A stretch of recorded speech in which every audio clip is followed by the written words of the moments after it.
1945년 8월 15일 일본의 천황이 일본방송협회 라디오로 태평양 전쟁에서 항복을 선언하며 식민지였던 조선은 일본 조선총독부의 통치에서 벗어나게 됩니다. 대한민국에서는 이날을 기념하기 위해 양력 8월 15일을 광복절로 지정하였으며 일본에서는 이날을 천황이 전쟁으로 고생하는 자국민을 불쌍히 여겨 종전을 선언했다고 해서 종전기념일이라고 정신승리를 하고 있죠. 우리가 광복을 맞을 수 있었던 것은 물론 오랜 세월 항일무장투쟁을 이어온 독립군과 독립운동가들을 비롯한 수많은 선조들의 노력이 있었기 때문이지만 결정적으로 일본이 조선을 포기하게 된 이유는 자신들의 뻘짓으로 태평양 전쟁에서 연합군에 패배하면서 큰 타격을 입었기 때문인데요. 한국이 독립할 수 있었던 진짜 이유, 지금부터 시작합니다. 1900년대 들어 군사강국으로 급부상한 일본은 한국과 중국 등을 침략한 데 이어 동남아까지 장악하게 되죠. 그런데 석유의 80%를 미국에 의존하던 일본은 더 이상 미국이 자신들에게 석유를 수출하지 않자 인도네시아에서 석유를 조달하려고 했습니다. 그러기 위해서는 당시 미국이 지배하고 있던 필리핀이 걸림돌이었기 때문에 결국 미국과 일본 간의 한판 승부는 피할 수 없는 상황이었죠. 그래서 일본은 진주만을 기습하기로 결심하게 됩니다.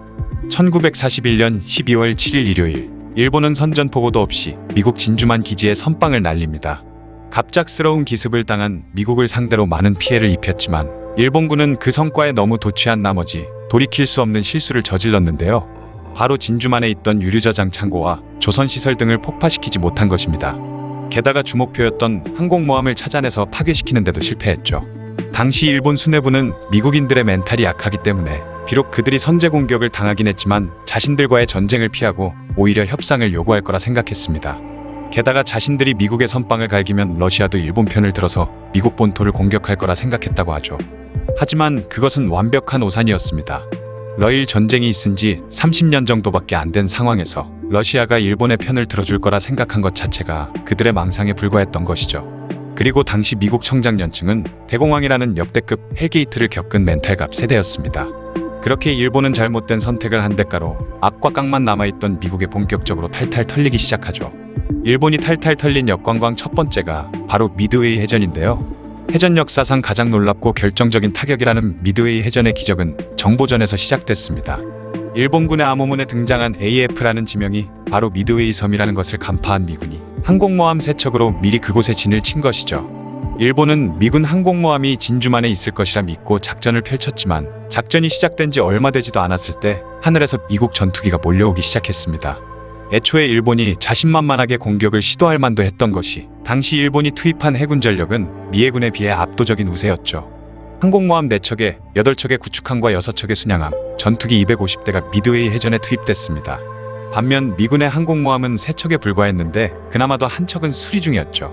당시 미국은 진주만 공습으로 인해 큰 피해를 입었고 독일의 유보트가 활동 중인 대서양에도 맞설 함대가 필요했기 때문에 모든 해군 전력을 일본과의 전쟁에 쏟을 수가 없었습니다.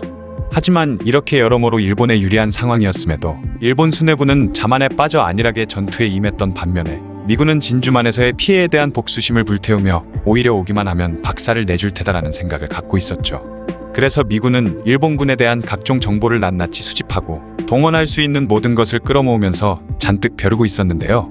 게다가 전투가 진행되던 도중 미군의 여러 가지 행운까지 뒤따르며 결국 일본은 항공모함 4척과 전투기의 조종사를 모두 잃고 패배하게 됩니다.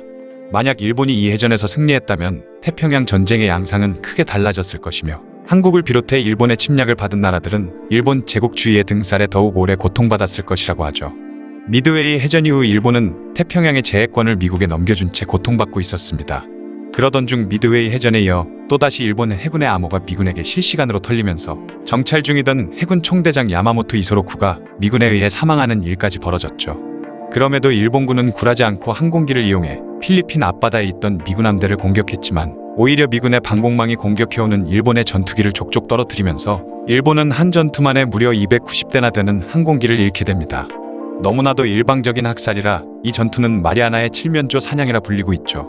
이후 미국은 중국의 국민당과 힘을 합쳐 중국 남부부터 차근차근 점령을 하려 했지만 국민당이 미국만 믿고 뻐기고 있다가 일본에게 두들겨 맞으면서 중국 남부를 뺏기는 바람에 미군은 전략을 바꿔 아예 일본 본토를 대폭격해버리기로 하죠.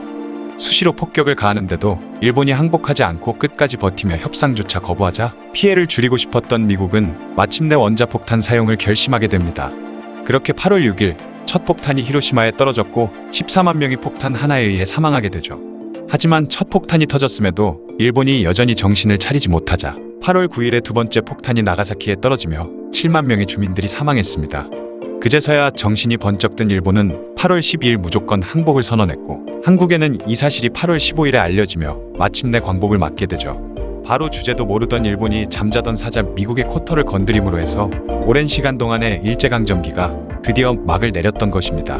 우리나라의 독립에 힘쓰던 독립운동가들과 여러 조상들에게는 독립에 대한 열망이 가득하기도 했고 독립운동을 포기하지 않았던 덕에 언젠가는 광복을 맞이할 수 있었겠지만 참 다행스럽게도 오만하고 주제를 몰랐던 일본이 선을 넘었던 덕에 독립을 더 빨리 이룰 수 있었던 것 같네요. 우리나라가 독립을 할 수 있었던 진짜 이유에 대한 이야기였습니다.